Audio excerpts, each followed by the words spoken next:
అందరికి వందనాలు. Praise the Lord. చిన్న ప్రార్థన చేసుకుందాం, ప్రారంభించుకుందాం. ప్రేంగల్ తండ్రి, దయగల రాజా, ఎంతో గొప్ప దేవుడు, పరిశుద్ధుడు, నీతిమంతుడు అయినందు కొరకై నీకు వేల వందనాలు, స్తుతులు, స్తోత్రం చెల్లించుకుంటున్నాం. నిన్న నేడు ఏకరీతిగా ఉన్న దేవానికి స్తోత్రాలు, వందనాలు. భూమి ఆకాశములను సృష్టించిన సృష్టికర్తమైన దేవానికి వందనాలు చెల్లించుకుంటున్నాం ప్రభువా. రాజులకు రాజు, ప్రభులకు ప్రభుడమైన దేవానికి స్తోత్రాలు, వందనాలు చెల్లించుకుంటున్నాను తండ్రి. ఈ యొక్క సాయంకాల సమయంలో నాయన స్త్రీలంగా కూడుకొని నాయన ఈ యొక్క స్త్రీల యొక్క నాయన మీటింగ్ జరుపుకున్నటకు మీరు ఇచ్చిన కృపను బట్టి నీకు స్తోత్రాలు, వందనాలు చెల్లించుకుంటున్నాను నాయన. లేఖని ప్రేయర్ హౌస్ దేవా సిస్టర్స్ అందరూ కూడా జాయిన్ అవ్వే చూచుటకు మీ కృప దయచేయమని వేడుకుంటున్నాము ప్రభువానికి స్తోత్రాలు, వందనాలు. దేవా, నశించిన దాన్ని వెతికి రక్షించుటకు ఈ లోకానికి వచ్చి నశించిపోయిన నన్ను కూడా మీరు ప్రేమించి వెతికి రక్షించుకొని నీ బిడ్డగా నీ సొత్తుగా నాయన రాజులైన యాజక సమూహంలో నన్ను చేర్చినందుకు కొరకై నీకు స్తోత్రాలు, వందనాలు చెల్లించుకుంటున్నాను ప్రభువా. అయ్యా, ఎంత గొప్ప దేవుడు నాయన నా దేవా. క్రీస్తు అనే బండ పైన నిలవబెట్టినందుకు కొరకై నీకు వందనాలు చెల్లించుకుంటున్నాను ప్రభువా. సంఘం సహవాసం ఇచ్చినందుకు కొరకై నీకు స్తోత్రం చెల్లించుకుంటున్నాను ప్రభువా. నా దేవా, మరి ఈ యొక్క మీటింగ్కు నాయన ఆది అంతమైంది నడిపించండి. నన్ను కూడా నీ శిలువ చాటున మరుగుపరచమని వేడుకుంటున్నాను. స్వేచ్ఛగల ఆత్మతో నాయన నీ వాక్యాన్ని మేము ధ్యానించుకున్నట్టు కృప దయచేయమని వేడుకుంటున్నాం. Haggai 2:5 ప్రకారం నా ప్రభువా నాయన, జడ్జెస్ 14:6 ప్రకారం ప్రభువా. అంతేకాదు జకరియా 4:6 ప్రకారం ప్రభువా నైనా నీ ఆత్మతో నింపు, నీ శక్తితో నింపు దేవా. మరి నా యొక్క సొంత మాటలు, సొంత ఆలోచనలు తీసివేసి నాయన నీ యొక్క మాటలు, నీ యొక్క జ్ఞానం నాకు దయచేయమని వేడుకుంటున్నాం. విన్న వారికి ఆశీర్వాదకరంగా ఉండుటకును నాయన మేము ఏ విధంగా ఉండాలా నాయన ఈ చివరి దినాల్లో ఇంకను భయముతోను వణుకుతోను మా రక్షణ కొనసాగించుకుంటూ నీ కొరకై జీవించు వారంగా నన్ను మమ్మల్ని సిద్ధపరచమని వేడుకుంటున్నాం దేవా. పాటల ద్వారా నేను స్తుతించుట కృప దయచేయమని వేడుకుంటున్నాం నాయన. నా తండ్రి, ప్రతి అంధకార శక్తుల్ని యేసు నామంలో బంధిస్తుంటున్నాం. కరెంటుని స్వాధీనం ఉంచుకోవాల్సిందిగా వేడుకుంటున్నాము నాయన. నన్ను కూడా నాయన నీ ఆత్మకు అప్పగించుకుంటున్నాను. నీ కృపచేత నన్ను కనికరించి సహాయము చేయమని ఈ సమయాన్ని దీవెనకరంగా చేయవలసిందిగా వేడుకుంటూ యేసయ్య పరిశుద్ధ నామంలో ప్రార్థించి స్తుతించి అతి వినయంతో బ్రతిమలాడి వేడుకుంటున్నాం తండ్రి, ఆమేన్. సాంగ్ నంబర్ 157, 157వ పాట. 157వ పాట.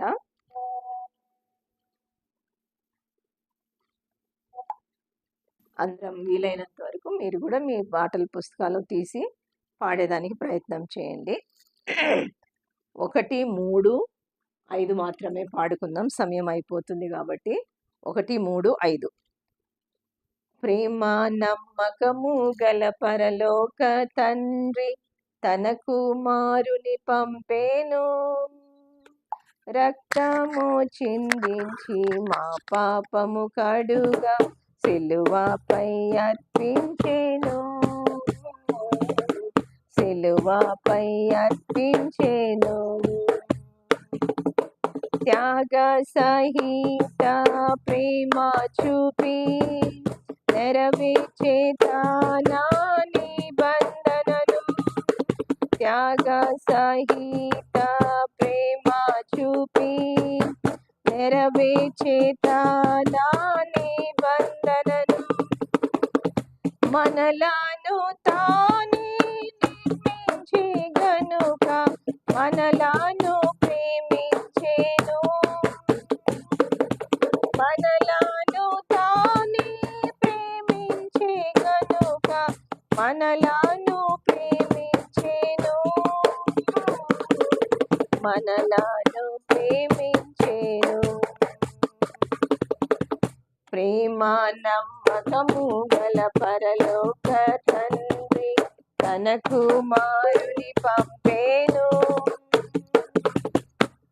రక్తము చిందించి మా పాపము కడుగా సిలువపై అర్పించేను,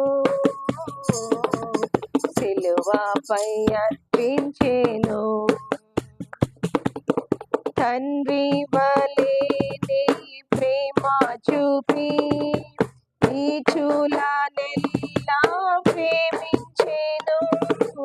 తండ్రి వలె నీ ప్రేమ చూపి నీచులనెల్లా ప్రేమించెను.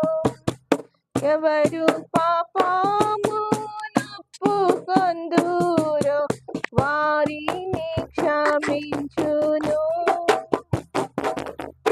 ఎవరు పాపము ఒప్పుకొందురో వారిని క్షమించును. వారిని క్షమించును. ప్రేమ నమ్మకము గల పరలోక తండ్రి తన కుమారుని పంపేను. రక్తము చిందించి మా పాపము కడుగా సిలువపై అర్పించెను. సిలువపై అర్పించెను. ఆత్మ శరీర ప్రాణములను అర్పించే ప్రభును స్తుతింతుము. ఆత్మ శరీర ప్రాణములను అర్పించే ప్రభును స్తుతింతుము. హల్లెలూయా స్తుతి మహిమ ఘనత ఎల్లప్పుడూ ప్రభుకే. హల్లెలూయా స్తుతి మహిమ ఘనత ఎల్లప్పుడూ ప్రభుకే. ఎల్లప్పుడూ ప్రభుకే. ప్రేమ నమ్మకము గల పరలోక తండ్రి తన కుమారుని పంపేను. రక్తము చిందించి మా పాపము కడుగా సిలువపై అర్పించెను. సిలువపై అర్పించెను.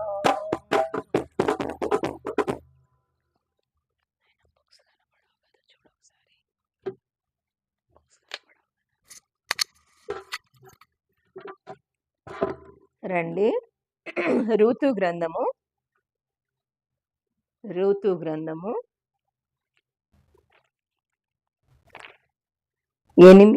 అధ్యాయము 8, 9, 10, 11, 12 చదువుకుందాము. రూతు గ్రంథము 2వ అధ్యాయము 8 నుంచి 12 వరకు చదువుకుందాము. అప్పుడు బోయేజు రూతుతో, నా కుమారి, నా మాట వినుము, పోవద్దు, నా మాట వినుము. వేరొక పొలములో ఏరుకొనుటకు పోవద్దు, దీనిని విడిచిపోవద్దు. ఇచ్చట నా పనికత్తెల యొద్దనే నిలకడగా ఉండుము. వారు కోయు చేను కనిపెట్టి వారిని వెంబడించుము. నిన్ను ముట్టుకూడదని యవనస్తులకు ఆజ్ఞాపించి ఉన్నాను. నీకు దాహమగినప్పుడు కుండల యొద్దకు పోయి పనివారు చేదిన నీళ్లు త్రాగుమని చెప్పెను. అందుకు ఆమె సాగిలపడి తల వంచుకొని, ఏమి తెలిసి పరదేశినైన నాయందు లక్ష్యముంచుటకు నీకు కటాక్షము కలిగెను అని చెప్పగా, బోయేజు, నీ పెనిమిటి మరణమైన తరువాత నీవు నీ అత్తకు చేసినదంతయు నాకు తెలియబడెను. నీవు నీ తల్లిదండ్రులను, నీ జన్మభూమిని విడిచి ఇంతకు ముందే నీవు ఎరగని జనమునొద్దకు వచ్చేతివి. యెహోవా నీవు చేసిన దానికి ప్రతిఫలమిచ్చెను. ఇశ్రాయేలు దేవుడైన యెహోవా రెక్కల క్రింద సురక్షితంగా నుండుటకు నీవు వచ్చేతివి. ఆయన నీకు సంపూర్ణమైన బహుమానం ఇచ్చునని ఆమెకు ఉత్తరం ఇచ్చెను. చిన్న ప్రార్థన. ప్రేమగల తండ్రి, దయగల రాజా, ఎంతో గొప్ప దేవుడు, పరిశుద్ధుడు, నీతివంతుడు అయినందు కొరకే నీకు వందనాలు. చదవబడిన లేఖన భాగాలు మాకు వివరించి, నా ప్రభువా, మేము ఏమి నేర్చుకోవాలో ఈ గ్రంథం ద్వారా, రూతు ద్వారా, నాయన స్త్రీలంగా మేము ఎలా ఉండాలో మాకు జ్ఞానం ఇచ్చి నడిపించమని వేడుకుంటున్నాను. నా నోట నీ మాట ఉంచవలసిందిగా వేడుకుంటున్నాను. దేవా, ఈ వాక్యాన్ని దీవించి, ఆశీర్వదించి, నాయనా వినేవారికి నీ మాకును ఆశీర్వాదకరంగా ఉండుటకు, మా హృదయం అనే పలక మీద వ్రాసుకునుటకు, నాయనా చివరి దినాలు భయంకరమైన రోజులు మీరెప్పుడొస్తారో తెలియదు. ఇట్టి దినాల్లో మేము జీవిస్తుండగా నీ వాక్యమును, ప్రార్థనను జీవితం అంతా కలిగి ఉండుటకు సహాయం దయచేయండి. నాయనా నా స్వబుద్ధిని ఆధారం చేసుకొనకుండా నాయన కేవలం నీ మాటలు, నీ తలంపులు దయచేయమని వేడుకుంటున్నాం. నన్ను కూడా నాయన నీ యొక్క రెక్కల చాటున భద్రపరిచి కాపాడమని, ఈ సమయాన్ని దీవెనకరంగా చేయమని, ఎలక్ట్రిసిటీని నీ స్వాధీనంలో ఉంచుకోవాల్సిందిగా వేడుకుంటూ యేసయ్య పరిశుద్ధ నామంలో ప్రార్థించి స్తుతించి వేడుకుంటున్నాం తండ్రి. ఆమేన్. ఇక్కడ మనం చూసినట్టయితే మనకు తెలిసిన కథే. అందరూ రూతు గురించి ఎంతో చెప్తుంటారు. మనం పుట్టినప్పటి నుంచి క్రైస్తవులం కాబట్టి ప్రతి ఒక్కరు రూత్ అనగానే అందరికీ తెలిసినటువంటి వాక్య భాగమే. అయితే కొంత దీనిలో ఏం నేర్చుకుందామో, దేవుడు మనకి ఏం నేర్పిస్తాడో ఈరోజు నేర్చుకుందాం. రూతు అంటే అర్థము బ్యూటీ లేకుంటే ఫ్రెండ్‌షిప్ అని అర్థం అన్నమాట. అంటే ఈ యొక్క ఆ గ్రంథంలో రూతు గురించి మనకు అందరికి వివరంగా తెలుసు. కానీ కొద్దిది మాత్రం చూసుకుందాం. ఇక్కడేమంటాడు బోయేజు రూతుతో, "నా కుమారి నా మాట వినుము. వేరొక పొలములకు ఏరుకొనుటకు పోవద్దు. ఎక్కడికి వెళ్ళొద్దు. ఇక్కడే ఉండు. దీన్ని విడిచిపోవద్దు. ఇచ్చట నీ పనికత్తెల యొద్ద నిలకడగా ఉండుము. వారి కోయు చేను కనిపెట్టి వారిని వెంబడింపుము. నిన్ను ముట్టకూడదని యవనస్తులకు ఆజ్ఞాపించి ఉన్నాను. నీకు దాహమగునప్పుడు కుండల యొద్దకు పోయి పనివారి చేదిన నీళ్లను త్రాగుమని చెప్పెను." ఈ మాటలు అప్పుడు ఆమె ఏం చేసింది? సాగిలపడిందనమాట. అంటే దేవుడు నీకు, నాకు ఇదే మాటలు హెచ్చరిస్తున్నాడు కదా! మనం మాట వినాలా. వేరొక పొలము దగ్గరికి వెళ్ళకూడదు. అంటే మనకిచ్చినటువంటి ఈ యొక్క దర్శనములోనే మనం ఉంటూ దేవునికి లోబడి ఉండే వాళ్ళంగా ఉండాల. అంతేగాదు దీన్ని విడిచి ఇచ్చట నీ పనికత్తెల యొద్ద నిలకడగా ఉండుము. మనము ఎక్కడైతే ఏ ప్రార్థనా మందిరములలో మనం ఉంటున్నామో అక్కడ ఏం చేయాలంటే నిలకడగా ఉండి నానాటికి ఆ యొక్క వాక్యంను విని చదువుతూ మనం ఏం చేయాలా? ఆ యొక్క కుండల యొద్దకు పోయినట్లు ఆ యొక్క దేవుని వాక్యాన్ని మనము అంగీకరించే వారంగా ఉండాలని సెలవిస్తా ఉన్నాడన్నమాట. ఇంకా మన వాక్యం ఏంటంటే 12వ వచనము. యెహోవా నీవు చేసిన దానికి నీకు ప్రతిఫలమిచ్చెను. ఇశ్రాయేలు దేవుడైన యెహోవా రెక్కల క్రింద సురక్షితంగా నుండుటకు నీవు వచ్చితివి. ఆయన నీకు సంపూర్ణమైన బహుమానం ఇచ్చెనని ఆమెకు ఉత్తరమిచ్చెను. ఎందుకు ఇలాగ చెప్తున్నాడు అనంటే, ఈ బోయేజు ఆయన ఆహ్, విచారించినాడు. ఎవరి గురించి? రూతు గురించి తెలుసుకున్నాడు. ఎవరు? ఎక్కడి నుంచి వచ్చింది? ఎలా వచ్చింది? మోయాబురాలు. ఏంటి ఆ పరిస్థితి? తన భర్త ఎలా చనిపోయాడు? వాళ్ళ అత్త నయోమి. ఇట్లా ఇదంతా తెలుసుకున్న తర్వాత ఆమె గురించి కంప్లీట్‌గా తెలుసుకున్నాడు కాబట్టి ఆమెకు ఎంతగానో దేవుడు నీకు సహాయము చేస్తాడు. నీకు ప్రతిఫలం ఇస్తాడు. నువ్వేమైతే నీ అత్తకు నువ్వు చేసినావో, ఓర్ప అయితే మొద్దు పెట్టుకొని వెళ్ళిపోయింది. కానీ రూత్ అయితే అత్తను వెంబడించింది. అత్త యొక్క దేవుడే తన దేవుడని భావించింది. ఆయన నిజమైన దేవుడని గ్రహించింది. ఆయన దేవుడు లోకరక్షకుడని, అంటే దేవుని యొక్క విలువను తెలుసుకునేది తన అత్త ద్వారా, తన అత్త యొక్క క్రియల ద్వారా. కాబట్టి తను కూడా నిలకడగా ఉండుటకు అక్కడ ఉంటూ వచ్చింది. దానికి ఈ యొక్క బోయేజు అంటున్నాడు, యెహోవా యెహోవా నీవు చేసిన దానికి ప్రతిఫలం ఇచ్చును. నీకు నాకు మనం ఏది చేస్తే, ఏ పంట వేస్తే ఆ పంటను కోసుకుంటాం. పుచ్చిపోయిన గింజలు వేసుకుంటే పుచ్చిపోయిన పంటను కోసుకుంటాం. మంచి విత్తనాలేస్తే మంచి ఫలాలే మనము కోసుకునే వాళ్ళంగా ఉంటాము. అయితే మంచి చేసినప్పుడు దానికి దేవుడు బహుమానం ఇచ్చే దేవుడుగా ఉంటున్నాడు. ఎప్పుడు మనం చేసిన దానికి God will repay whatever we are doing అన్నమాట. అంటే ప్రతిఫలం ఇచ్చును. ఇశ్రాయేలు దేవుడైన యెహోవా రెక్కల క్రింద సురక్షితంగా నుండునట్లు నువ్వు వచ్చితివి. మన దేవుడు ఎవరు అంటే అంత గొప్ప దేవుడు.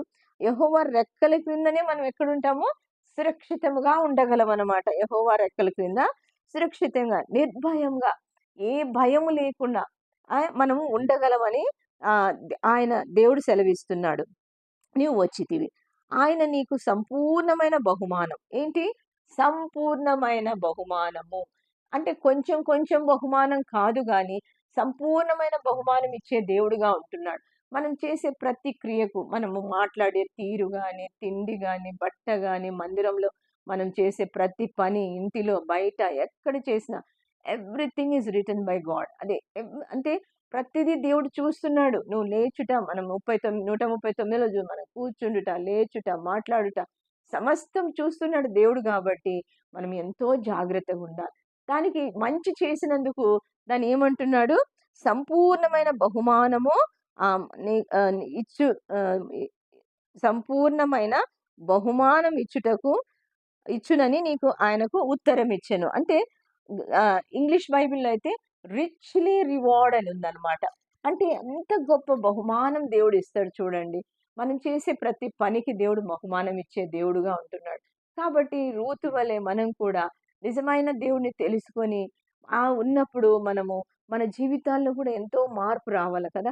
పాత జీవితంనే పెట్టుకొని, పాత జీవితంలోనే మనం బ్రతుకుతుంటే మనకు బహుమానం రాదు. అంత గొప్ప బహుమానం రావాలంటే ఎంత త్యాగం చేసిందో రూతు కదా! తన యొక్క పుట్టింటిని మర్చిపోయింది. అన్నీ మర్చిపోయింది. నయోమిని వెంబడించింది. ఆమెలో ఉన్న దేవుడిని చూచింది. ఆ దేవుడే నాకు కావాలా. నీ ప్రజలే నా ప్రజలు. నువ్వెక్కడ చనిపోయి నేనక్కడ చనిపోయి. నువ్వెక్కడ పూజిస్తా ఇట్లా తన మాటలు చెప్పగలుగుతూ తను అత్తను వెంబడించి వచ్చినట్టు మనము చూడగలం. మనం కూడా అలాంటి బహుమానం కావాలంటే మన దినక్రియల్లోను, మన ఎవ్రీడే లైఫ్‌లో మనం కూడా ఏ విధంగా ఉండాలా? పాత జీవితాలను వదిలేయాలా. అవును. మనుషులన్నాక ఎన్నో తప్పులు, ఎన్నో ఒప్పులు చేస్తుంటాం. కానీ వాటన్నిటిని అయ్యో! నేను అలాంటి దాన్ని ఇలా అయన్నీ కాదు. ఏనాటికీడు ఆనాటి అన్నట్టు మనం ఈరోజు చేసిన తప్పులు ఒప్పుకోవాలా, విడిచిపెట్టాలి. అవి తిరిగి చెయ్యకూడదనమాట. అట్లా చేసినప్పుడే మనకేమొస్తదంట, ఆయన రెక్కల క్రింద మనం సురక్షితంగానుంటాము. అంతేకాదు సంపూర్ణమైన బహుమానం మనకిచ్చే దేవుడుగా ఉంటున్నాడు. ఆ రిచ్ రివార్డ్ మనం పొందుకోవాలంటే మనం ఏం చేయాలా? సమస్తాన్ని మన జీవితంలో పాత జీవితాన్ని తీసివేసుకొని నూతన జీవితం, నూతన స్వభావము ధరించుకోవాలా అని చెప్తున్నాడు. అయితే ఒక పక్షి తన పిల్లలను రెక్కల క్రింద ఎలా దాచుకుంటాదో దేవుడు కూడా మనం ఆయనను ఆశ్రయించినప్పుడు తప్పకుండా ఆయన రెక్కల క్రింద దేవుడు మనల్ని దాచుకునే దేవుడుగా ఉంటున్నాడు. కొన్ని చూసుకుందాం. మనకన్నీ తెలిసిన వాక్యాలే. కీర్తనల గ్రంథము సామ్స్ 17 8th వర్స్. కీర్తనల గ్రంథము 17వ అధ్యాయము 8వ వచనము. ఇదంతా 8 కదా! రెండో భాగంలో చూసుకుందాము. ఒకడు తన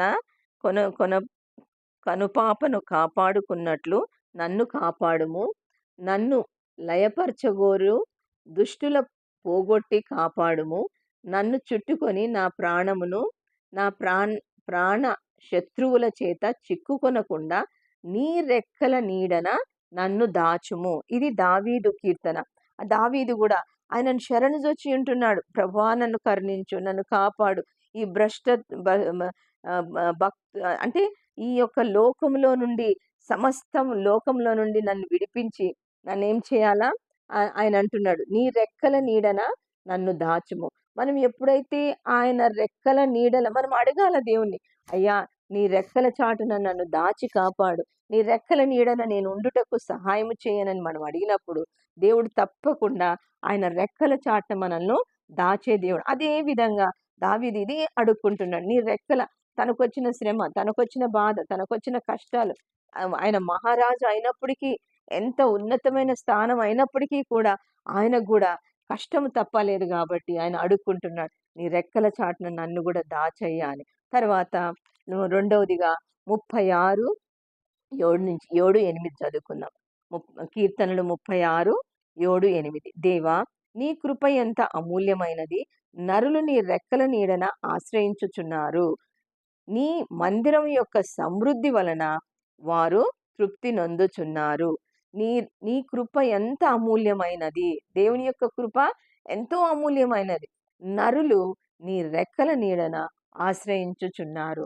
మనం ఈ లోకంలో ఎవ్వరు ఆశ్రయం, తల్లి కాదు, తండ్రి కాదు, బంధువులు కాదు, స్నేహితులు కాదు, ఎవ్వరి ఆశ్రయం వచ్చినప్పటికీ కూడా మనకు నష్టమే కలుగుతుంది.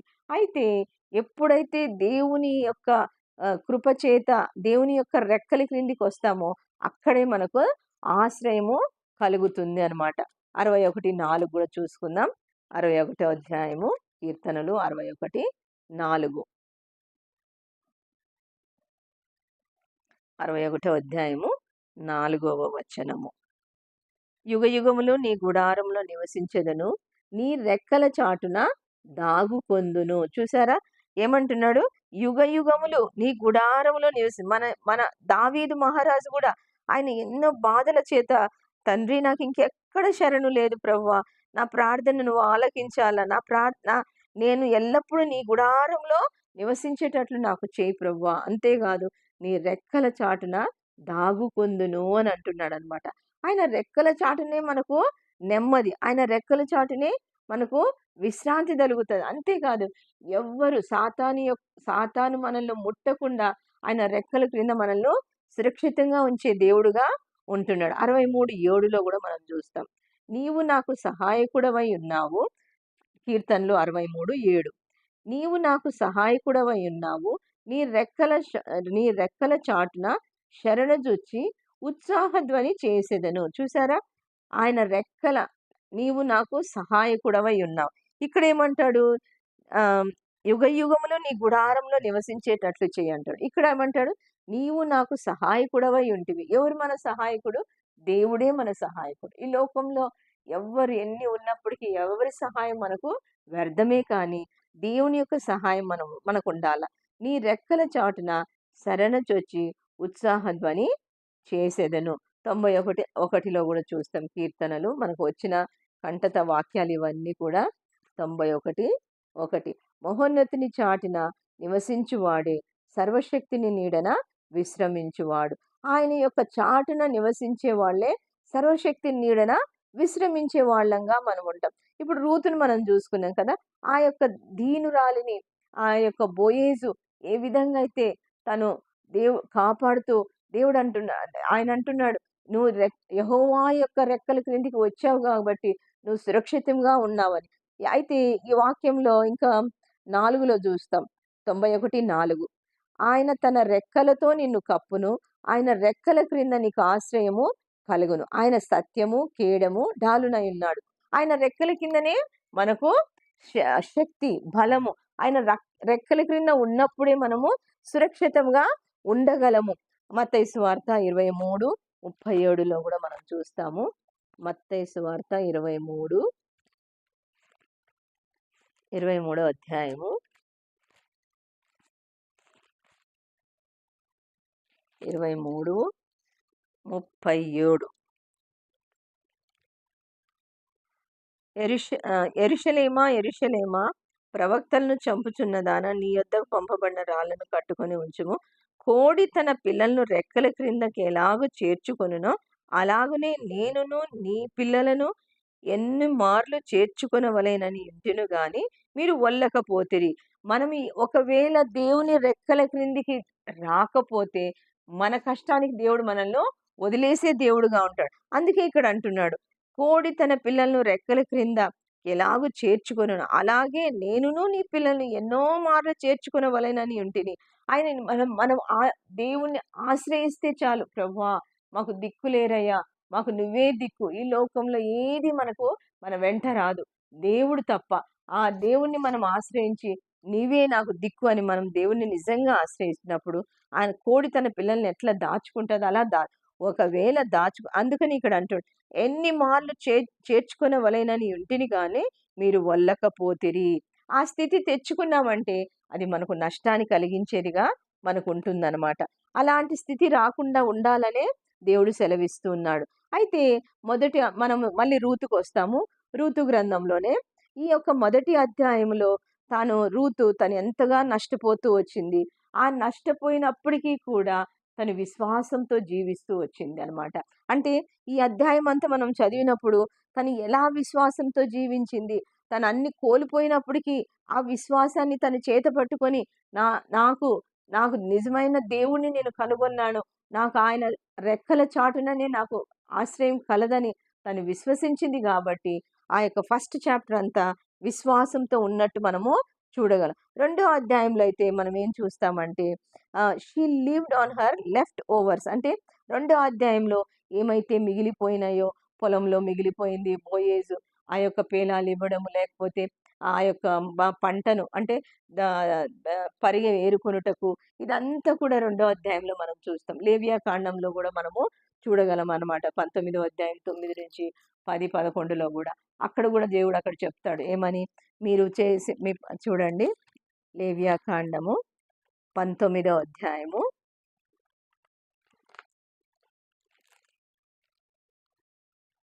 లేవి కాండము 19వ అధ్యాయము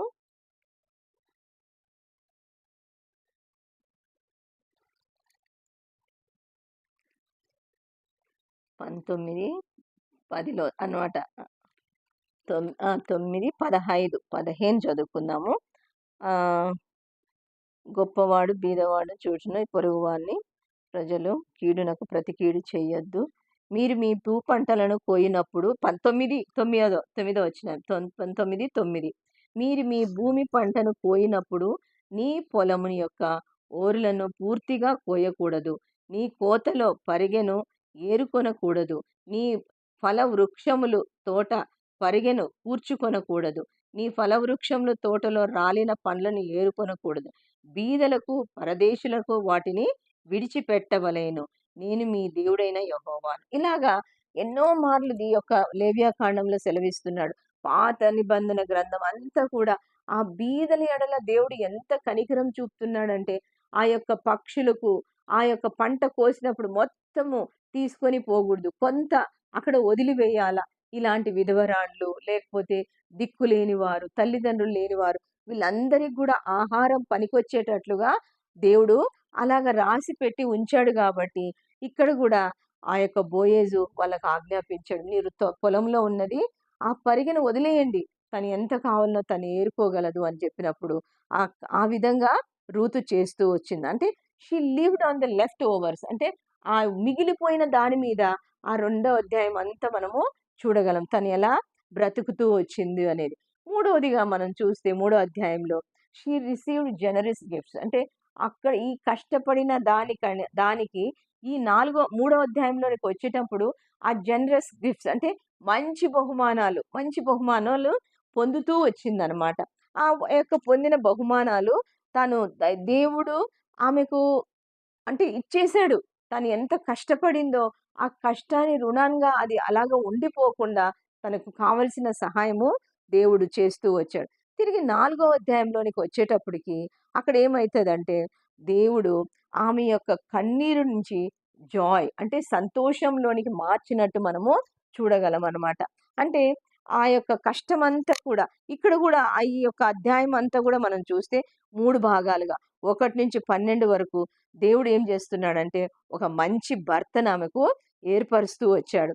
తర్వాత మళ్ళీ 13-17 వరకు మనం చూసినట్టయితే తనకు కుమారుని దయచేస్తూ వచ్చాడు. తర్వాత 4-18 4వ అధ్యాయము 18-24 వరకు మనం చూస్తే ఆ యొక్క వంశావళిలలోకి వచ్చినట్టు మనము చూడగలమున్నాడు. అంటే దేవుడు ఆ యొక్క రూతును ఎంతగా ఆశీర్వదిస్తూ వచ్చాడంటే అంత ఆశీర్వాదం. ఇంకా ఒకటి చూస్తాం. నిర్గమాకాండము 25వ అధ్యాయము. నిర్గమాకాండం 25వ అధ్యాయము 17, 18, 19, 20 చదువుకుందాము. మీరు మీద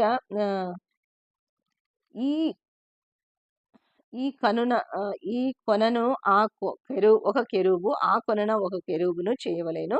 కరుణాపీఠము దాని 2 కొనల మీద కెరూబులను దాని ఏకకాండంగా చేయవలెను. ఆ కెరూబుల పైకి విప్పిన రెక్కలు గలవై కరుణాపీఠము తమ రెక్కలతో కప్పుచుండగా వాటి ముఖములు ఒకటింటికి ఒకటి ఎదురుగా నుండవలేను. ఆ కెరూబులు ముఖములు కరుణాపీఠం తట్టు నుండవలేను. అంటే ఇక్కడ కూడా ఆ యొక్క కెరూబులు ఏం చేస్తున్నాయి? వాటి రెక్కలతో ఒకటి ముఖం అంటే కరుణాపీఠం తన రెక్కలతో కప్పుకొనుచుండెను. అంటే ఆ కరుణాపీఠం మీద ఉన్నటువంటి ఆ యొక్క రెక్కలు విప్పినప్పుడు ఆ కెరూబులు కూడా ఎంతగా ఆ యొక్క మందసం మీద కప్పుతూ ఉన్నట్టు మనము అంటే సురక్షితముగా ఉండగలము అనేది దేవుడు సెలవిస్తున్నాడు. అంటే హెబ్రీ 19లో కూడా మనం అయ్యే వాక్యాలు చూసుకుంటాం. హెబ్రీ 10వ అధ్యాయము, హెబ్రీలకు రాసిన పత్రిక 10వ అధ్యాయము 19వ వచనంలో మనం చూస్తాము. ఏం చూస్తామంటే, సహోదరులారా, యేసు మన కొరకు ప్రతిష్ఠించిన మార్గం అనగా నూతనమైనవియు, జీవము జీవము గలదియు, ఆయన శరణను అను తెర శరీరమన తెర ద్వారా ఏర్పరచబడినదై మన మార్గమును ఆయన రక్తం వలన పరిశుద్ధ స్థలమందు వివేష్ వివేచిన్ వివేశించుటకు మనకు ధైర్యం కలిగి ఉన్నది గనుక, దేవుని ఇంటి పైన మనకు ఒక గొప్ప యాజకుడున్నాడు గనుక, మనస్సాక్షికి కల్మషము తోచకుండునట్లు ప్రోక్షింపబడిన హృదయములను గలవారమును, నిర్మలమైన ఉదకం స్నానమును గలవారమై, నిర్మలమైన ఉదక స్నానం చేసి, శరీరములను గలవారమై ఉండి, విశ్వాస విషయములో సంపూర్ణ నిశ్చయత కలిగి, యథార్థమైన హృదయముతో మనము దేవుని సన్నిధిని చేరుదము. వాగ్దానం చేసిన వాడు నమ్మదగిన వాడు గనుక, మన నిరీక్షణ విషయమై మనము మెప్పుకొనినది నిశ్చయముగా నిశ్చలముగా పట్టుకుందుము. కొందరు మానక మా మానుకొనక మానుకొనుచున్నట్లుగా సమాజముగా కూడుట మానక ఒకరినొకడు హెచ్చరించుచు, ఆ దినము సమీపించు కొలది చూచిన కొలది మరి ఎక్కువగా అలాగు చేయుచు, ప్రేమ చూపుటకై సత్కార్యములు చేయుటకై ఒకరినొకడు పురికొల్పవలెనని ఆలోచింతుము. అంటే ఇక్కడ మనం ఏం చూస్తామంటే, దేవుడు ఏ విధంగా మనల్ని సురక్షితంగా ఉండాలా, ఆ వాగ్దానం చేసిన వాడు నమ్మదగిన వాడు. అంతేకాదు, ఆ నిరీక్షణ కలిగి మనము జీవించాలి. ఆయన రెక్కల క్రిందికి వచ్చినప్పుడే మనకు ఆశ్రయం కలుగుతుంది అని దేవుడు సెలవిస్తున్నాడనమాట. అంతేకాకుండా ఫిలిప్పీయులకు రాసిన పత్రిక 2వ అధ్యాయము ఫిలిప్పీయులకు రాసిన పత్రిక 2వ అధ్యాయము 8 నుంచి చదువుకుందాము. 2వ అధ్యాయము 8 నుంచి 11 వరకు.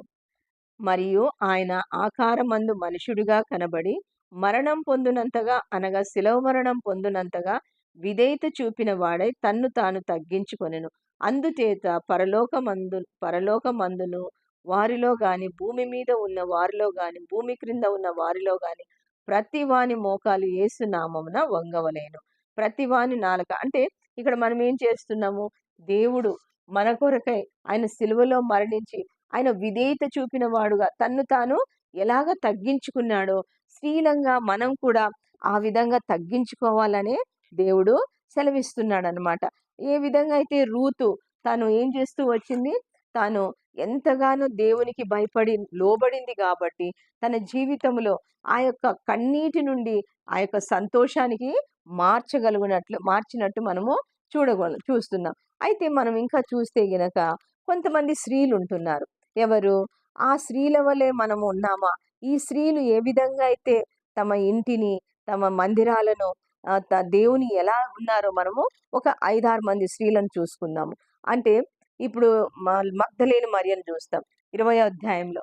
ఆ యొక్క మగ్దలేని మరియ దేవుని గుర్తించలేకపోయింది. మనం కూడా ఆ స్థితిలో ఉన్నామా? ఆమె దేవునితో పాటు నడిచింది, దేవునితో పాటు తిరిగింది, 7 దయ్యాలను వెళ్ళగొట్టినాడు, ఎంతగా దేవునితో సహవాసం సంబంధం కలిగి ఉంటూ వచ్చింది. అయినప్పటికీ ఆ యొక్క దేవుని ఆ యొక్క సమాధి దగ్గరికి పోయినప్పుడు తన వస్త్రాలు చూసింది. అది అయితే దూతలు అవన్నీ ఏమి తనకు అర్థం కాలే. తను అలాగా నిలబడిపోయి ఉన్నప్పుడు దేవుడు తన వెనక నుండి పిలిచినప్పుడు అప్పుడు తను ఆశ్చర్యపోయి చూస్తూ ఉంది. అట్లా మనం కూడా సగం గుర్తుపట్టి సగం గుర్తుపట్టలేని స్థితిలో ఉంటున్నామా? మనము చిన్నప్పటి నుంచి వాక్యం చదువుతూ బైబిల్ వాక్యాలు నేర్చుకుంటూ ఉన్నాం కాబట్టి ఆ యొక్క దేవుని మనము గుర్తెరిగే వారంగా దేవుని యొక్క ప్రేమను రూతు ఏ విధంగా అయితే తాను యొక్క ఆ యొక్క అపజయమైనటువంటి జీవితంలో నుండి జయ జీవితంలోనికి వచ్చి తను సంతోషంగా తను ఎలా ఉండగలిగింది, అలాగ మనం కూడా ఉండాలనే ఈ యొక్క వాక్యం ద్వారా మనకు సెలవిస్తుంది. మనము దేవుని మగ్దలేని మరియను చూసినప్పుడు తను గుర్తించలేకపోయింది. అయితే మనము ఆ స్థితిలో ఉన్నామా?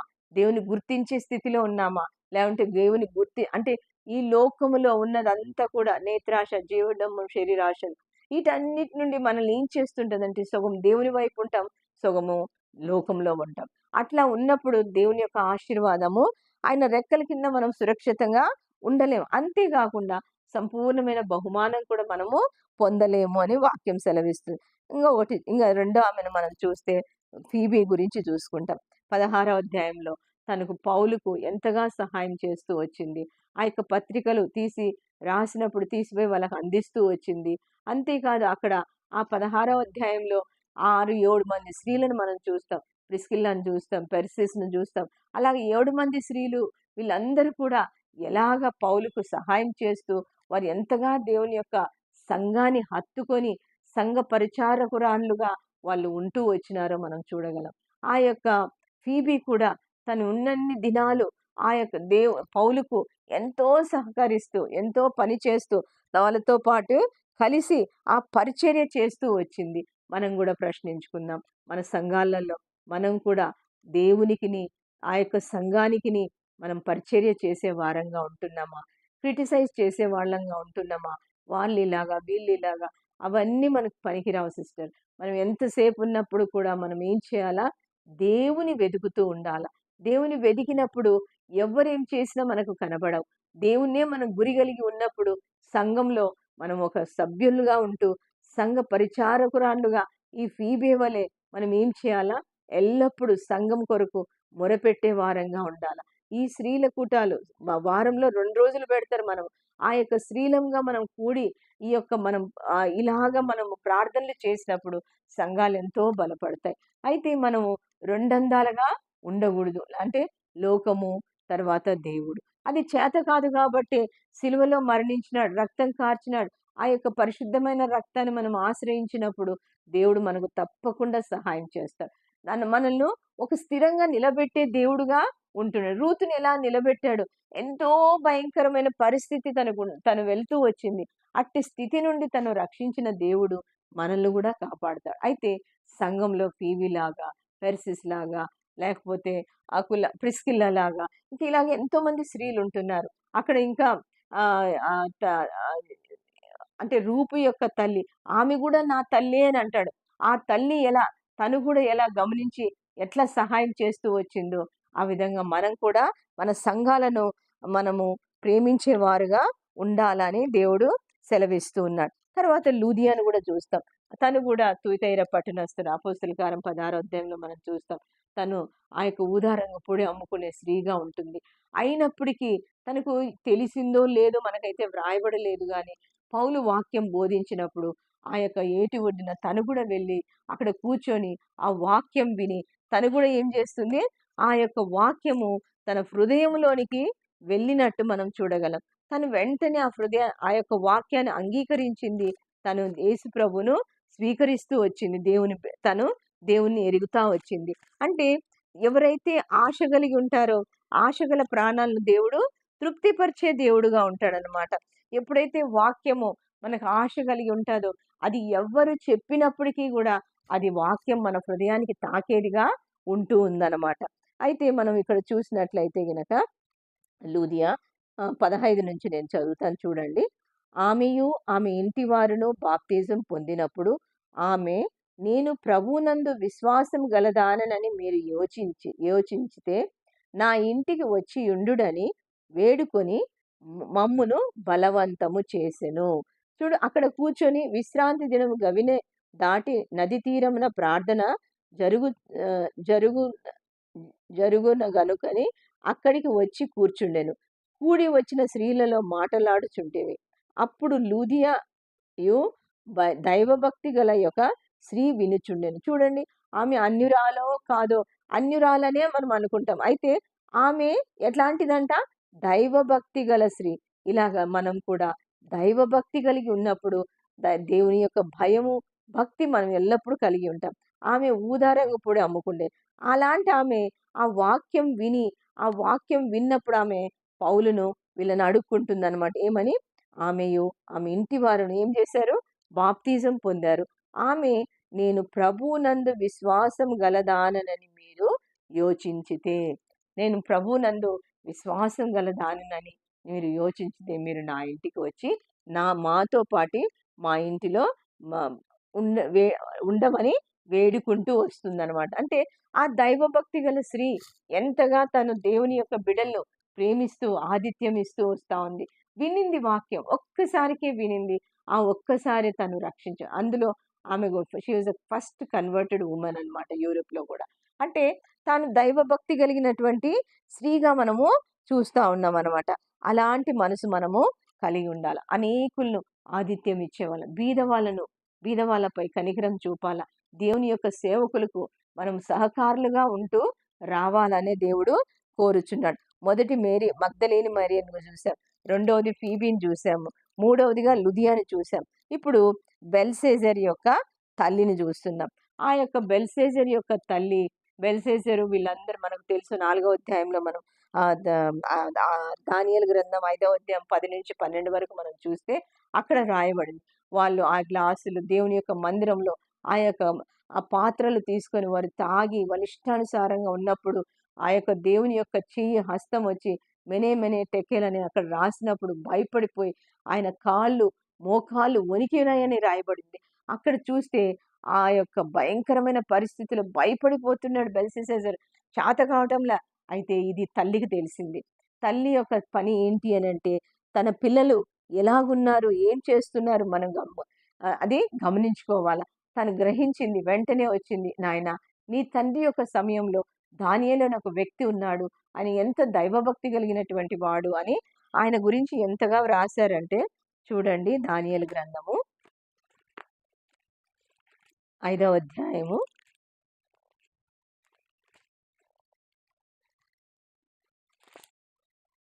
5వ అధ్యాయము ఆహ్, 12 చదువుతాను. ఈ దానియేలు శ్రేష్టమైన బుద్ధి గలవాడై కలలు తెలియజేయుటకు, మర్మములు బయలుపరచుటకు, కఠినమైన ప్రశ్న ఉత్తరములకు విచ్చుటకును జ్ఞానము తెలివియు గలవాడు కనబడెను గనుక ఆ రాజు అతని బెల్షెస్సరు అని పేరు పెట్టెను. ఈ దానియేలును పిలిపింపుమని అతడు దానిని భావం నీకు తెలుపునని చెప్పెను. చూసారా? దానియేలు ఎంత తెలివి గలవాడు, ఎంత జ్ఞానం ఎట్లొచ్చింది ఆయనకు జ్ఞానము, తెలివి? ఆయన సొంతము ఆయనకు రాలేదు. దేవుని యందు భయభక్తులు కలిగి, దేవుడు చెప్పినటువంటి ఆజ్ఞ ప్రకారం జీవిస్తూ ఉన్నాడు కాబట్టి, దేవుడు ఇట్టి జ్ఞానం ఇచ్చినాడు. ఆ దేశంలో వాళ్ళకి ఎంత కష్టం, ఎంత బాధొచ్చినప్పుడు ప్రతి విషయంలో కూడా దానియేలులో ఆయన వారికి సహాయకారంగా ఉంటూ వచ్చినట్టు మనం చూడాలి. ఆ యొక్క బెల్షెజర్ యొక్క తల్లి ఇంతగా తను ఆ యొక్క దినాల్లో నెబుకద్నెజర్ దినాల్లో గూడా ఇలాంటి పరిస్థితులొచ్చినప్పుడు దానియేలును పిలిపించి, దానియేలు ఆ యొక్క కలభావాలు ఇవన్నీ చేసినప్పుడు తను గమనించి తన మనసులో గుర్తుపెట్టుకొని దానియేలు ఒక మంచి ప్రవక్తగా అలాంటి ఒక దైవజనుడుగా తను గుర్తించింది గాబట్టి తన కొడుకుకు సహాయం చేస్తూ వచ్చిందనమాట. అలాగా మనం కూడా దేవుని యొక్క బిడ్డలను గుర్తించగలుగుతున్నామా? అలాగా తర్వాత ఫిలిప్పి యొక్క కుమార్తెలను మనం వాళ్ళు 21:8లో మనం అపోస్తుల కార్యం 21:8లో మనము చూడగలం. వాళ్ళు ఎంతో దైవభక్తి కలిగిన నలుగురు కుమార్తెలను ప్రవక్తినీలు అని వ్రాయబడింది. ఎందుకు ప్రవక్తినీలు అని వ్రాయబడింది? ఆ యొక్క కుమార్తె ఎలాగ ప్రవక్తినీలు కాగలిగినారు? వాళ్ళ యొక్క మనం ఆలోచన చేస్తే వాళ్ళ తల్లిదండ్రులు దైవభక్తి కలిగి ఉంటారు. ప్రార్థన జీవితం కలిగి ఉంటారు. ఎవరిని విమర్శించరు. నోర్లు కాకుండా ఉండింటాయి. అంతేకాదుండా ఎవరిని వేలెత్తి చూపించే వాళ్ళు కాకుండా ప్రార్థనా జీవితం కలిగి రేయి మొదటి జామున లేకుంటే వారి యొక్క సమయముల కొద్దీ వాళ్ళు ప్రార్థన తమ తల్లి చేస్తున్నటువంటిది అన్నీ కూడా చూసి ఆ బిడ్డలు నలుగురు కూడా లోకంలో ఉన్న వాటిని వెంబడించకుండా లోకానికి విరుద్ధంగా వారు దేవుని బిడ్డలుగా వారు స్వీకరించబడి వారు ప్రవక్తినీలుగా చేయబడ్డారంటే ఎంతగా తల్లిదండ్రుల యొక్క ప్రభావం బిడ్డల మీద ఉందో మనం చూడగలం కదా. అంతే ఆ యొక్క ఊరికినే మనం ఈ దినాల్లో మన బిడ్డలకి ఎంత భయంకరంగా మన పిల్లలు ఉంటున్నారు. ఎంతన్నా చెప్పు, ఏమన్నా చెప్పు. దేవుడు కొంత ఒక 10% దేవునికి ఇస్తున్నారు గానీ, మిగతా 90% ఈ లోకానికి, యూట్యూబ్‌లకు లేకపోతే సెల్ ఫోన్‌లలో ఇలాగ నిమగ్నం అయిపోతున్నాయి. అదే తల్లిదండ్రులుగా మనము మన బిడ్డలకు మాదిరికరంగా ఉండాలని మనకు ఆశ లేదా? రూతు తన జీవితంలో ఎంత నష్టపోయింది, ఎంత కష్టపడింది. అయినను ఆయన అంటున్నాడు, దేవుడు నువ్వు చేసిందంతయు కూడా చూసి ఉన్నాడు అని. అలాగా దేవుడు తప్పకుండా చూసే దేవుడుగా ఉంటున్నాడు అని మనము చూస్తున్నాం. దేవుడు ప్రతిదీ చూస్తాడు. అలాగా తల్లిదండ్రులంగా మన పిల్లల కొరకు కన్నీరు కార్చి, లేకపోతే మొరపెట్టుకున్నప్పుడు మన యొక్క ప్రవర్తనను బట్టి ఏమైతాడు? వాళ్ళు మార్పు చెందుతారు. మనం వాళ్ళకి ఏమి చెప్పాల్సిన పనిలా. నాన్న ఇలాగుండండి, ఇలాగ ఉండండి, అమ్మ ఈ విధంగా చేయండి. ఇదంతా కూడా మన అవసరమేలా. మనం మోకరించి, మనం ప్రార్థన చేస్తూ, మన జీవితం బైబిల్ చదవడం, వాళ్ళ ముందే వాళ్ళు చేసే పిచ్చి పనులే మనం గూడా చేస్తుంటే, వాళ్ళు ఇంకెక్కడ సరిదిద్దబడగలుగుతారు? ఆ నలుగురు కుమార్తెలు. ప్రతి ఇంటిలో ఎవరన్నా మనం ఈ రోజుల్లో చూడగలుగుతున్నామా? ఒక్కరు నలుగురుంటే, నలుగురు 4 రకాలుగా ఉంటారు. ఎందుకు ఇదంతా కారణం అంటే, తల్లిదండ్రుల యొక్క తప్పు. ఎందుకు తల్లిదండ్రుల యొక్క తప్పు? మనము లోకంలో ఉన్న మర్యాద చొప్పున ఈ సొసైటీలో గొప్పగా ఉండాలని మనం ఎంతగా ఆలోచన చేసి, దేవుడు, లోకము సైమల్టేనియస్‌గా వెళ్తున్నాం గాబట్టే, ఇంత శ్రమను మనము అనుభవిస్తూ ఉంటున్నాం. అదే తల్లిదండ్రులుగా వారు ఎంత చేసి ఉంటే, ఆ నలుగురు బిడ్డలు దేవుని యొక్క దృష్టిలో దేవుడు వాళ్ళను ప్రవక్తనీయులుగా చేయగలిగినాడు. అలాగే మనం చూస్తాం. ఎవరు? మోషే, అహరోను, అమ్రాం, యోకెబెదులు. వాళ్ళ ముగ్గురు పిల్లలను ఎలాగ వాళ్ళు గూడా ప్రవక్తనీయులు కాగలిగినారు? She became a ప్రాఫిటెస్. వాళ్ళిద్దరూ ప్రవక్తలుగా. ఎందుకు? తల్లిదండ్రుల యొక్క మనకందరికీ తెలుసు. మోషే యొక్క తల్లిదండ్రులు అమ్రాం, యోకెబెదులు ఏ విధంగా ప్రార్థన చేశారు? ఏ విధంగా వాళ్ళు మొరపెట్టుకున్నారు? ఆ ఇటుకల పనిలో ఎలాగా? ఆ బానిసత్వంలో ఎలాగుంటూ వచ్చారో అయన్నీ తెలిసి వాళ్ళు ముగ్గురు కూడా అలా ఎన్నో ఉదాహరణలు బైబిల్‌లో మనకు రాసి ఉంచాడు దేవుడు. నాయనా అంటే ఈ యొక్క యుగంలో అంటే మనం నేర్చుకోవాలి. ఇవి చదవాలా, నేర్చుకోవాలా. మనం అలవాటు చేసుకుంటే మన పిల్లలకు గూడా అదే. గట్టిగా అరిసి, కేకలేసి, వాళ్ళని తిట్టి, కొట్టి ఎన్ని చేసినా వాళ్ళు రానే రారు దారికి. ఈ విధమైన దేవుడు ఎందుకు రాసి పెట్టాడంటే, మనం ఇవి నేర్చుకోవాలి. యుగాంతమందున్న మనకు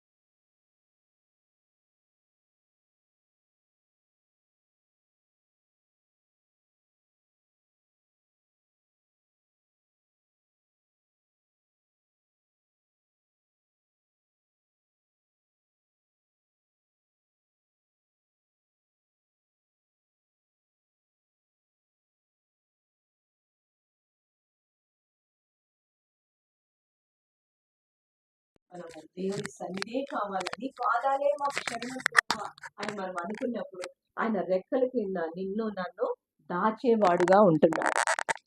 ఇంకా మనం చూసినట్టయితే ఈ దినము మనము కీర్తనలు 31వ అధ్యాయము మనం మనం అనుదినము కీర్తనలు మనం చదువుకుంటూ ఉంటే తప్పకుండా దేవుడు ఆ యొక్క కీర్తనల ద్వారా మనల్ని సామెతల ద్వారా, ప్రావర్బ్స్ ద్వారా మనతో మాట్లాడే దేవుడు. దయచేసి ఉదయకాలంలోనే మీరు లేచినప్పుడు అది చదువుకుంటే ఎన్నో హెచ్చరికలు మనం అక్కడ చూడగలం. ఇక్కడ కూడా 31వ అధ్యాయంలో కూడా మనం చూస్తాం అన్నమాట. ఇవన్నీ మీరు ఇంటికి వెళ్ళాక 10వ వచనం నుంచి 31వ అధ్యాయము 10 నుంచి 31 వరకు మీరు వెళ్ళి చదివి ఇది కంటత చేసి, అవును ప్రభువా ఈ విధంగా నేను జీవించాలని మనం అడిగినప్పుడు దేవుడు తప్పకుండా సహాయము చేసే దేవుడుగా ఉంటాడు. అక్కడ మనం ఏం చూస్తాము? గుణవతి అయిన భార్య దొరుకుటారుదు, అట్టిది ముత్యముల కంటే అమూల్యమైనది. ఒక గుణవంతురాలైన భార్యకు కలిగినటువంటి ఇవన్నీ మనం ఇక్కడ చూస్తాం. ఆమె పెనిమిటి ఆమె యందు నమ్మిక ఉంచెను. అంటే ఆమె తన బ్రతుకు దినములన్నీయు అతనికి మేలు చేయును గాని కీడేమియు చేయదు. చూసారా? ఇవన్నీ నేను కొన్ని చదువుతాను. మీరు ఇంటికి వెళ్ళి ఇంట్లో మీరు ప్రశాంతంగా కూర్చొని మోకరించి అది అడుగుతే వస్తే కనుక మీరు ఇక్కడ ఎన్నో అద్భుతాలు మనం చూడగలము. ఆమె పొలమును చూచి దానిని తీసుకొనును, తాను కూడబెట్టిన ద్రవ్యం పెట్టి ద్రాక్ష తోట ఒకటి నాటించును. ఆమె నడికట్టు చేత నడుము బలపరచుకొనును, చేతులతో బలముగా పనిచేయును. చూసారా? ఒక స్త్రీ, గుణవంతురాలైన స్త్రీ ఎలా ఉండాలంటే ఆమె నడికట్టు చేత నడుమును బలపరుచుకోవాల, చేతులతో బలముగా పని చేయాల. అంతేకాదు ఆమె ఆ, పంటను తన చేతితో పట్టుకొను, తన వ్రేలుతో కుదురు పట్టి నడుచును. ఇంకా దీనులకు తన చెయ్యి చాపును. చూసారా, 2వ అధ్యాయం 15-16లో కూడా మనం చూస్తాం. రూతులో ఏమంటారు అక్కడ? రూతు గ్రంథము 2వ అధ్యాయము 15 మనం చూస్తాం. 15లో ఆమె ఆమె ఏరుకొనుటకు తెచ్చిన బోయేజు ఆమె పనివారి మధ్య ఏర్పరచుకొని ఆమె అవమానపరచకుడి, ఆమె కొరకు పిడికెడు పడవేసి ఆమె ఏరుకొనుటకు విడిచిపెట్టి ఆమెను గద్దింపవద్దని దాసులకు ఆజ్ఞాపించెను. అంటే అక్కడ ఏం చూపిస్తున్నాడు? దయను చూపిస్తున్నాడు. అంటే ఆ యొక్క ఆమె మీద ఆమె ఎంతగా బోయేజు ప్రేమ చూపిస్తున్నాడు మనము చూడగలం. దీనులకు తన చేయి చాపును, దరిద్రులకు తన చేతులు చాపును. మనము కీర్తనలు గ్రంథం 41లో చూస్తాం. దీనులను కటాక్షించు వారు ధన్యులు అని అంట. వారు రోగశయ మీద ఉన్నప్పటికీ ఎవరైతే సహాయం చేస్తూ వాళ్ళని ఉంటే అలాంటి వారికి దేవుడు తప్పకుండా వారి రోగశయ నుండి తప్పించే దేవుడు అని అంటాడు అనమాట. అంటే ఇంకా ఇంకేమంటాడు? తన ఇంటి వారి చలి తగలకుండా భయపడదు. ఆమె ఇంటి వారందరూ రక్తవర్ణ వస్త్రములు ధరించెదరు.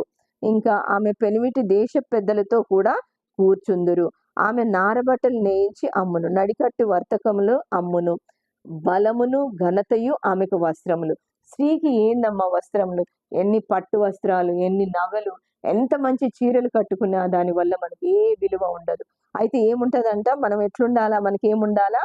బలమును ఘనతయు ఆమెకు వస్త్రములు. ఆ బలము, ఆ యొక్క ఘనత ఆమె మనకు వస్త్రాలుగా ఉంటాయన్నమాట. ఆమె రాబోవు కాలం విషయమై నిబ్బరముగా ఉండను, జ్ఞానము కలిగి తన నోరు తెరుచును. జ్ఞానం లేకుండా ఇష్టానుసారంగా మాట్లాడి అందరినీ నష్టపరిచే వాళ్ళంగా మనము ఉండకూడదు. అందుకని ఇక్కడ వ్రాయించారు, జ్ఞానము కలిగి తన నోరు తెరుచును. ప్రతి విషయంలో జ్ఞానం కలిగి మనం చేసే ప్రతి పనిలో మనం తూచి మాట్లాడుకోవాలి. We should have a balanced life అనమాట. ఆమె కృపగల ఉపదేశం ఆమె బోధించును. చూసారా, ఆమె కృపగల ఉపదేశం. ఎప్పుడైతే తల్లి ఈ గుణవతి అయిన భార్య దొరుకుట అరుదు అని అంటాడు. అంటే ఈ తల్లిగా భార్యగా ఉండాలంటే ఇట్టి గుణాలు మనము కలిగి ఉండు. కృపగల ఉపదేశం ఆమె బోధించును. ఆమె తన ఇంటి వారి నడతలను బాగుగా కనిపెట్టును. చూసారా, ఇక్కడ బెల్షస్సర్ తల్లి ఆమె కూడా ఏం చేసింది? ఆమె తన యొక్క కొడుకు యొక్క బాధను చూసింది. తను బాధపడుతుంటే, నాయన పలానా ఆయన ఉన్నాడు, ఈ విధంగా ఆయన మనకు సహాయం చేయగలడు, నువ్వు వెళ్ళి చూసుకొని ఆయనను పిలిపించుకో ఆమె చెప్తూ వచ్చింది. అలాగా తల్లి యొక్క పని ఏంటి అంటే ఆమె తన ఇంటి వారి నడతలను బాగుగా కనిపెట్టను. పని చేయకుండా ఆమె భోజనము చేయదు. ఆమె కుమారులు లేచి ఆమెను ధన్యురాలందరూ. ఎంత గొప్ప భాగ్యం దేవుడిస్తున్నాడు. ఇది మనం ఎప్పుడైతే దేవునికిని భయపడి లోబడి, పెద్దలకు భయపడి లోబడి మనం జీవించినప్పుడు ఆయన రెక్కల కింద మనం సురక్షితంగా ఉంటాడు. దేవుడు అంటుండే, ఎన్నో మార్లు నా రెక్కల కింద నేను దాచుకోవాలనుకున్నా, కానీ దాచుకోలేకపోయి వాళ్ళు వెళ్ళిపోతున్నారు, నేనేం చేయగలను? దేవుడే మనల్ని అడుగుతున్నాడు. అందుకు ఆమె పని చేయకుండా ఆమె భోజనం చేయదు. ఆమె కుమారులు లేచి ఆమె ధన్యురాలంది. ఇంతకంటే జీవితం ఏముందండి? నీతి, న్యాయం, భయము, భక్తి కలిగి మనం చేసినప్పుడు దేవుడు మనకు సంపూర్ణమైన he will reward richly, he will give us reward అంటాడు. అట్టి రివార్డ్ మనం పొందుకోవాలంటే ఈ విధంగా చాలా మంది కుమార్తెలు ప్రతివత ధర్మం అనుసరించి ఉన్నారు, కానీ వారందరినీ నీవు మించిన దానవు అంటే. ఎంతో మంది ఉన్నారమ్మా, ఎంతో ఉన్నారు అని భర్త పిల్లలు ఉన్నారు, వాళ్ళందరినీ మించిన దానివమ్మా నువ్వు. అలాంటి పేరు మనకొద్దా? ఇలా ఇప్పుడు మనం ఎంతమందిని స్త్రీలను చూసాం. ఎవరిని చూసాము? మగ్దలేని మరియను చూసాము, ఫీబిని చూసాం, లుదియాని చూసాం, బెల్షస్సర్ని చూసాం, తల్లిని చూసాము, ఫిలిప్ కుమార్తెలను చూసాం, మరియా మార్తలను చూసాం. ఇంకా ఎంతో మంది బైబిల్లో ఇలాంటి స్త్రీలు ఉంటున్నారు. అలాంటి స్త్రీల వలె మనం కూడా ఉండాలని మనకు లేదా? చాలా మంది కుమార్తెలు అంటే వారందరినీ నీవు మించిన దానవు అని ఆమె పెనిమిటి ఆమెను పొగడదావు. అందం మోసకరం, సౌందర్యం వ్యర్థం, యెహోవా యందు భయభక్తులు కలిగిన స్త్రీ కొనియాడబడును. అంతే. అందం మోసకరం, సౌందర్యం వ్యర్థం. అట్లనే అవన్నీ కాదు, దేవుడిచ్చిన దాంట్లో మనం తృప్తి చెంది మనం భయముతో జ్ఞానంతో అంటే ఆ బలమును మనకు ఘనతగా ఆయన వస్త్రంలాగా ఇస్తాడనమాట. కృపగల ఉపదేశం మన నోట పెడతాడు దేవుడు. జ్ఞానం కలిగి మనం ప్రవర్తిస్తుంటున్నాం. పండుకున్నప్పుడు ఆమె భోజనం చేయదు, పని లేకుండా భోజనం చేయదు. ఆమె కుమార్తెలు ఆమె ధన్యురాలు అంటారు. ఆమె పెనిమిటి ఆమెను పొగుడును. చూసారా, వారందరూ వాళ్ళ కుమారులు పిల్లలు తన కుటుంబీకులు ఏమంటారు, నన్ను అందరికంటే మించిన దానవమ్మా అని అంటారు. చూసారా, ఇలాంటి ధన్యత దేవుడు మనకి ఇస్తున్నాడు. ఇలాంటిది మనం పోగొట్టుకుంటే ఎంత బలహీనులం. అంటే when we come under the wings of the Lord we will have security. అంటే కంప్లీట్ సెక్యూరిటీ, ఆయన రెక్కల నీడనే మనకు సెక్యూరిటీ ఉంటుందన్నమాట. అలాంటి జీవితం మనం పోగొట్టుకుంటే ఏమి లాభం కదా. దేవుడు హెచ్చరిస్తున్నాడు. దేవుని రూతును ఎంతగా హెచ్చించాడు. మిగిలిపోయిన దానిలో అలాగా తను ఎంతో జనరస్ గిఫ్ట్స్ పొందుతూ వచ్చింది. అంతేకాదు చివరికి తన టీయర్స్ అన్నీ కూడా it was changed into Joy అని మనం చూడగలం. దేవుడు ఈ యొక్క విధానంలో మనం దేవుణ్ణి అడిగినప్పుడు ఆ యొక్క ప్రతి స్త్రీగా మనం ఈ యొక్క సామెతల గ్రంథం చదివినప్పుడు అనుదినము మనకి ఎన్నో హెచ్చరికలు ఉంటాయి. అయితే 31 నుంచి 31 అధ్యాయంలో 10 to 31 మనం చూసినప్పుడు అంటే దేవుడు అన్నీ ఉన్నాయి, అవన్నీ మనం పాటించాలని దేవుడు సెలవిస్తున్నాడు. సెలవిచ్చినప్పుడు మనకు చేత కాదు కాబట్టి మనం మోకరించి దేవుణ్ణి అడిగి ఈ విధంగా నేనుంటే, మన తల్లి తండ్రిగా ఇంటిని మన పిల్లల్ని సంరక్షించుకుంటే, అలాగ ప్రతి తల్లి చేస్తే సమాజం అంతా మారిపోతుంది కదా. అలాంటి స్థితి రావాలని మనం అందరము ప్రార్థన చేసుకుందాం. మోకరించండి, ఒక నిమిషం మన హృదయాన్ని దేవునికి ఇచ్చుకొని వెంటనే ప్రార్థన చేసుకుందాం. ప్రేంగల తండ్రి, దయగల రాజా, ఎంతో గొప్ప దేవుడు, పరిశుద్ధుడు, నీతిమంతుడు, నీతి సూర్యుడు అయినందు కొరకే నీకు స్తోత్రాలు, వందనాలు ప్రభువా. మా ముందుకు తెచ్చిన లేఖన భాగాలను బట్టి నీకు వందనాలు ప్రభువా. నా దేవా, మరి నాయన మరి రూత్ యొక్క వాక్యాన్ని మేము వింటూ వచ్చాము. తను దేవుని యొక్క రెక్కల నీడన ఎంత సురక్షితంగా షీ వాజ్ రివార్డెడ్ రిచ్లీ అని మేము చూస్తున్నాం ప్రభువా. ప్రతిదీ నువ్వు చూచుచున్న దేవుడు. బోయేజు వచ్చి చెప్తున్నాడు, అమ్మా నువ్వు చేసిన దానిని దేవుడు చూచి ఉన్నాడు అని చెప్పి. అవును ప్రభువా, నువ్వు మమ్మల్ని చూచే దేవుడు నాయన, ప్రతిదీ రాసుకునే దేవుడు నాయన. మేము ఏ విధంగా ఉండాలో నేర్పిస్తూ వచ్చావు ప్రభువా. మేము నమ్మకమైన స్త్రీలంగా, గుణవంతురాలంగా నాయన, మా పిల్లలకు నిజమైన మంచి తల్లులంగా మేము ఉండుటకు సహాయం దయచేయండి. ఎంతో భయంకరమైన రోజులు మేము చూస్తున్నాం ప్రభువా. ప్రతి ఇంట పిల్లలు ఎంతో నష్టపోతున్నారు ప్రభువా. అవును ప్రభువా, పిల్లల యొక్క బాధ, వారు కూడా నీ యొక్క రాజ్యంలో మేమొక్కలమే దేవుని రాజ్యానికి వస్తే తల్లిదండ్రులు, ఆ పిల్లలు ఏమైపోతారయ్యా. ప్రతి పిల్లల కొరకు తల్లిదండ్రులుగా ప్రతి ఒక్కరూ కన్నీటితో ప్రార్థన చేయుటకు, మొరపెట్టుకొనుటకు నాయన, ఒక మంచి మార్గంలో నడుచుకొనుటకు, వాక్యానుసారంగా జీవించుటకు, వాక్య వెలుగులో జీవించుటకు కృప దయచేయండి. సాతాను సైమల్టేనియస్గా ఎంతో పని చేస్తూ వస్తుందయ్యా. సాతాను బారి నుండి రక్షించుకోవాలంటే నాయన, నీ రక్తాన్ని మా మీద ప్రోక్షించుకొని అనుదినము సర్వాంగ కవచము ధరించుకొని నాయన, ప్రతిదినము నీ వైపు చూస్తూ నాయన, కావలివాడు ఉదయం కొరకు కనిపెట్టినట్టు మేము అనుదినము నిన్ను కనిపెట్టుకుంటూ ప్రార్థన చేస్తూ మా కొరకు, మా పిల్లల కొరకు, మా సంఘాల కొరకు మొరపెట్టే తల్లులంగా మమ్మల్ని సిద్ధపరుస్తారని నమ్మి నేను స్తుతిస్తున్నాం. విన్న వాక్యాన్ని మా హృదయంలో భద్రపరచండి. వాక్యం హృదయం అనే పలక మీద వ్రాసుకొని నాయన, మేము నేర్చుకొని మా పిల్లలకు నేర్పించి సమాజానికి నేర్పించే వారంగా నన్ను మమ్మల్ని సిద్ధపరచమని వేడుకుంటున్నాం.